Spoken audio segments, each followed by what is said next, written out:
Hello, good afternoon. Welcome back to a new video. Today we are in Sarajevo. I'm gonna give you guys my first impressions and give you a little history and show you what the old town looks like and walk around real quick. I'll be honest, I'm a little under the weather.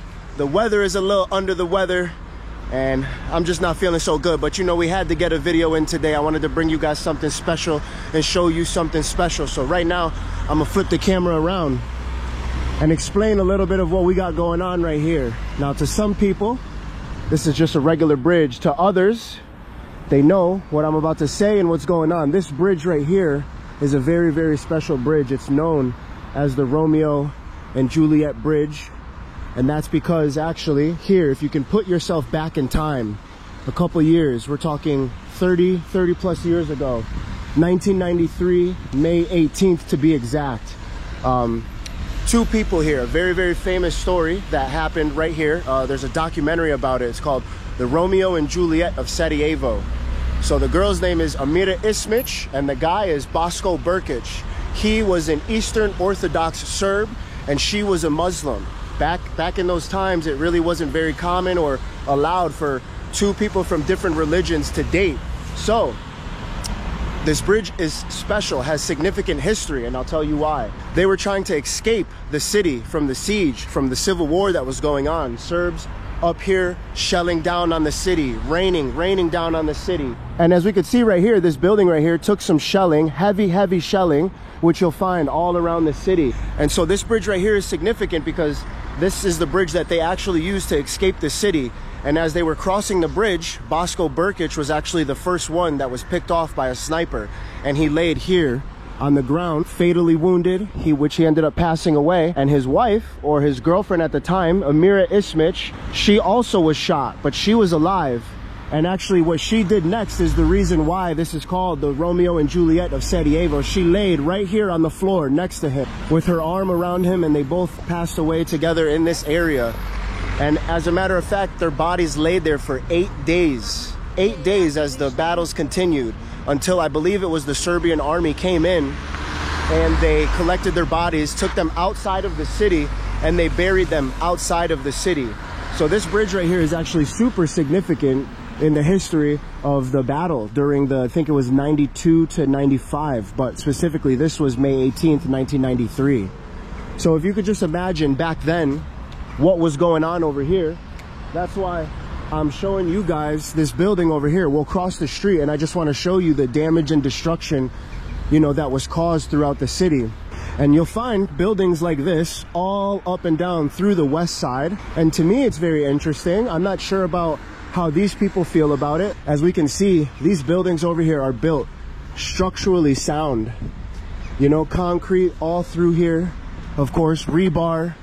So that's why these buildings were able to take on heavy shelling and still not crumble. We can see up here lots of shelling, and we're assuming that maybe the Serbs were over here in this building or somewhere in this vicinity, potentially even up here in the mountains. Which this morning I tried to get a taxi to go to the Olympic bobsledding thing, because the Olympics was held here, I believe, in 1984. It was the first European city to hold the Winter Olympics. And up there where they built the bobsled course actually is where a Serbian military position was set up to set up big artillery guns to shell down on the city. So again, aerial advantage. But that's just a quick little intro for you guys, quick little history about the bridge, which is a very important, like I said, piece of history. You can actually find that documentary somewhere on the internet. It's called The Romeo and Juliet of Sarajevo. What I like about these buildings over here is that they still have old buildings that look like brutalist architecture, but over here it looks like we have a style of new modern brutalist architecture, in my opinion. You could drop down in the comments and correct me if I'm wrong. I'm gonna take you guys over to Old Town. I'll show you what the vibes are like over there. Maybe we'll grab something to eat, maybe a Turkish tea. This place was, I think, overtaken a long time ago by the Turkish Empire and or the Turks. So there's a lot of big Muslim community here, which I had no idea about until I came here. Big Muslim community, a lot of mosques, a lot of Turkish restaurants. Seems like a big shopping mall they have. They actually have a few of these all around the city. There's actually a market right by where I'm staying. Maybe we'll take you in the market, get my favorite pomegranate juice, and we'll go from there. Here we are back now. I had to take a rest for a little bit because I'm feeling sick, you guys. So this video is not gonna be too long, but I wanted to show you an important piece of Sarajevo here in Old Town. This is kind of a touristy slash local area. This is where a lot of people would come and spend their evenings. There's a lot of food areas over here, coffee, tea, things like that. So I'm gonna show you what you can expect when you come over here. And also the Genocide Museum is also over here as well. This right here, we have a beautiful Catholic church. My friend was just telling me, you can tell because of the way the crosses are on the top. And also these they're like hands, they're like bloody hands, are painted. So this seems to be in certain parts of the city, maybe where something specific happened. I'm not exactly sure, so drop down in the comments and let me know. But this is an area that was taken over or opened up, established in the 15th century. You can see over on this side right here, this is very Austro-Hungarian style architecture. And truthfully, it's actually really beautiful. And this area right here is actually quite interesting because you'll see once we get over to the other side of Old Town, which it only takes about, you could spend maybe 2 to 3 hours here, but if you were walking kind of fast, I mean, you can walk right through it in about 5 minutes. So something interesting actually about this place over here is on this side, this is more sort of like Western European. You'll also find alcohol on this side, you'll find different shops, wineries, spirits. But once we cross over, and I'll show you the line that separates these two areas, and I don't know exactly how it became like this, but you'll see the contrast switch very, very soon, very quick as well. So it just goes to show you that two type of communities, two religious communities, are living together as one. So it's quite interesting. You can see up here more Austro-Hungarian style architecture, which this area is beautiful. Everyone's selling pomegranate. Like I said, this is like a bazaar style market. So it's actually interesting. There's a lot more stalls up here as we move forward, which I will show you guys. But you can see we have one of our first mosques right here, and people are actually going in there right now to pray. You can see the tall minaret at the top. Up here is where the line is going to be drawn, and you'll see the immediate change in the architecture, in the type of stores that we see. Up here they sell a lot of like how do you call this, like tea sets and things like this. But I was reading comments and some people were saying that it's, I don't know, some like knockoff type of stuff. But you know, to each his own. I don't know anything about it, so you could just be the judge of character for yourself. A lot of modern stores here as well too. You got your Versace, Saint Laurent, Gucci. So you could, and okay, so this is the important part right here. This is where the two sides change from west to east. Now you'll see it immediately go into sort of this Turkish style architecture, or Ottoman, yeah, excuse me, because a lot of this this place was, you know, taken over by the Turks, you know, Ottoman Empire. A lot of people, a lot of history here. This clock tower up here is actually a super important clock tower here in the center. I think Bosnia and Herzegovina claimed it as a national monument over here. There's a lot of sweets that I want to try. I think like one I had the other day was like a pistachio, and that was very good. So you'll find a lot of sweets in some of these restaurants too, traditional maybe Turkish or Bosnian sweets. I don't know the difference between the two, but I'm sure you guys will definitely correct me in the comments. This is the clock tower. I think it's called the Sahat Kula, I believe. And we can see it right here. It's standing at about 30 meters high. And I was reading that this clock tower is actually always on lunar time. So I think maybe at 12 o'clock sunset, I think around sunset, it'll strike 12. And I believe that's when they start one of their prayers. But you can see down the alley right here, there's just a bunch of shops where you can buy souvenirs. So, like, this area is mainly just souvenirs. And I just want to show you what you'll find if you come here. We have a mosque right here. I find it interesting, and I don't know if maybe my friend can give some input on this.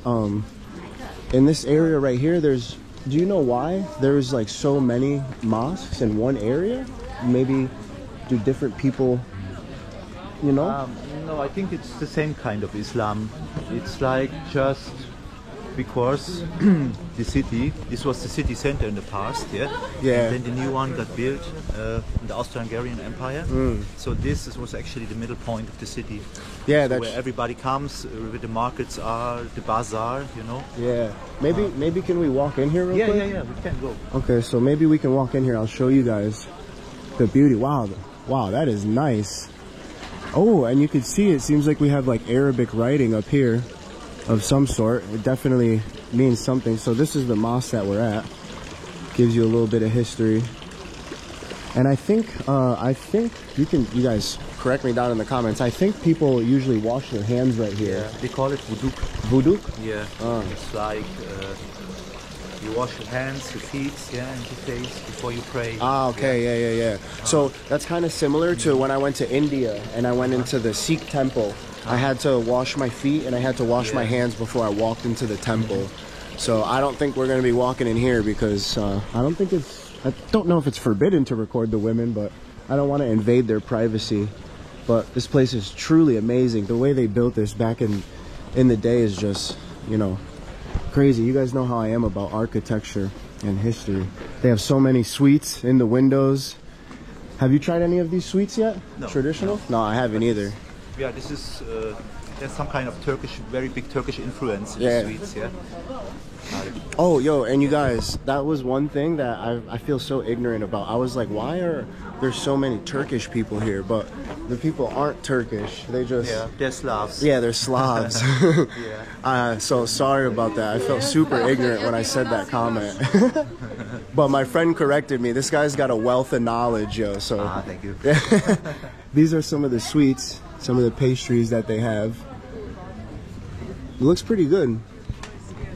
And I know pretty soon we're gonna get something to eat, so you guys will see me grab a meal here in a little bit. You got cevapi. I heard that Bosnia is like the best, like they make the best cevapi. Even the people in Serbia were saying that. So I don't know, guys. I haven't eaten much here because I've been sick. I've been eating chorba. I've been eating a lot of soups. Quick little video for you. They even got vegetarian food over here as well. Just this whole place is just lined with just cafes and little tea houses. It's quite interesting.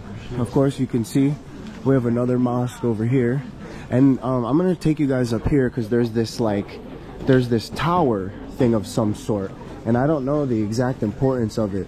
Of course, I would love for one of you guys to tell me what it is, and I could do my research right now, but I actually tried looking it up on my phone, and I'm sure I could find something on it, but I was in a rush to come down here because it's like 3:34 and the sun is about to set because it's winter time. Sun's setting super early over here. So you got jewelry. I was actually looking at buying a ring last night, but it's all women's rings. These are the type of tea sets that they sell over here. This is what we were making coffee in this morning, and you just pour it in there, your little coffee cup, considered like Turkish tea, I guess, or Bosnian tea. Bosnian tea, Turkish tea, Bosnian coffee, Turkish coffee. Yeah. I think this is a cheese block right here. Yeah, they got cheese block right here. So maybe this place is super big in cheese. I don't know if this is local cheese or not. And they got maybe honey. Yeah, flower honey, honeydew honey. The honey here is actually really good. I had some the other day. This mosque right here is beautiful. I like this coming around the corner. It just opens up to this nice big minaret. I'm gonna take you guys over here before we go get some food and show you this structure that I have no idea what the importance of it is, but every time we come here we see people taking pictures of this like left and right. So let's see. Okay, I just did my research which I should have done earlier, but guys, bear with me. So this apparently is actually an Ottoman style wooden fountain that was built actually in 1753. So this thing has still been up since 1753. I heard a lot of this town was rebuilt due to it being damaged by the war. Oh, look at the bird drinking the water. But yeah, I heard that this, I heard a lot of this town was rebuilt after the war. And this actually was not located here originally. It was located somewhere else, built by an Austro-Hungarian architect. And it got relocated here in actually 1891.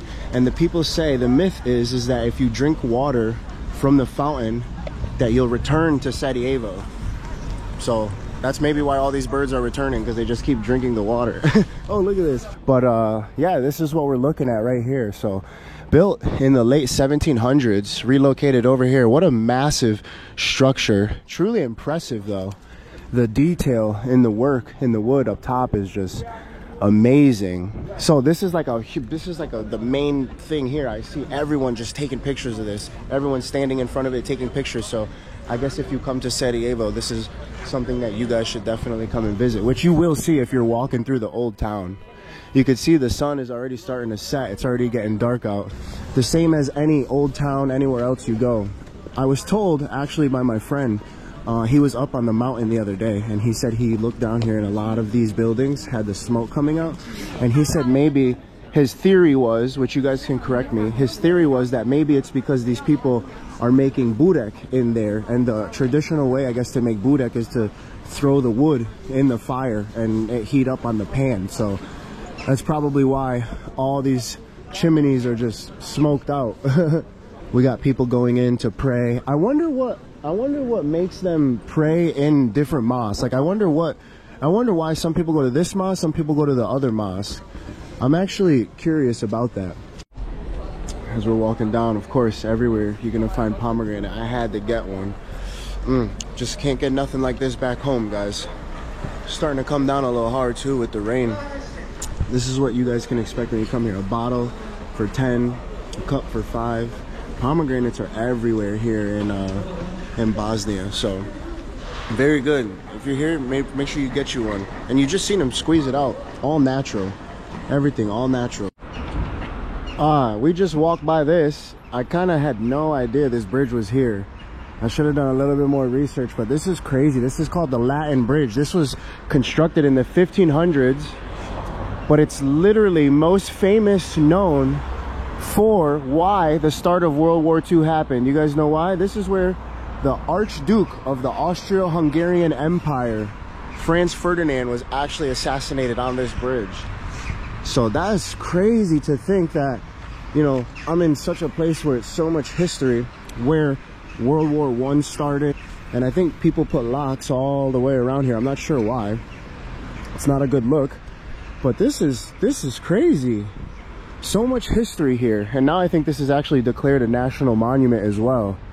So it's just a quick little bridge that you could see here, just a quick walk from the city.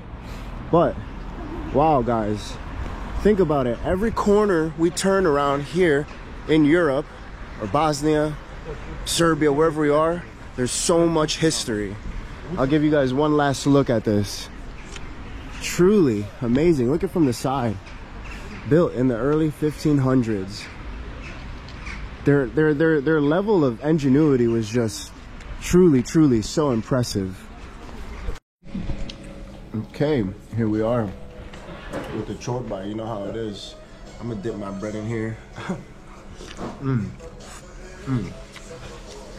It's so good. It's nice and hot too. I really like that, because the other chorbas I've been eating have been coming at like room temperature. So I'm not sure what's up with that, but it's besides the point. I wanted a really big platter, but it's okay. For now, I'm gonna eat this. I'm gonna chill. I'll stop talking so my friend can enjoy his meal. But thank you guys for coming with me on this video today. Little first impressions. I was super under the weather. I just showed Old Town, some historical spots, and yeah, that's pretty much it. That's pretty much it, guys. I think tonight I'm gonna be catching a bus out of here. So it was a short time here in Sarajevo. Maybe after this I might go to a museum or something like that, but of course I'm not going to record in there. So I appreciate you guys supporting the channel. I appreciate the love, and I'll see you guys on the next video. Ciao.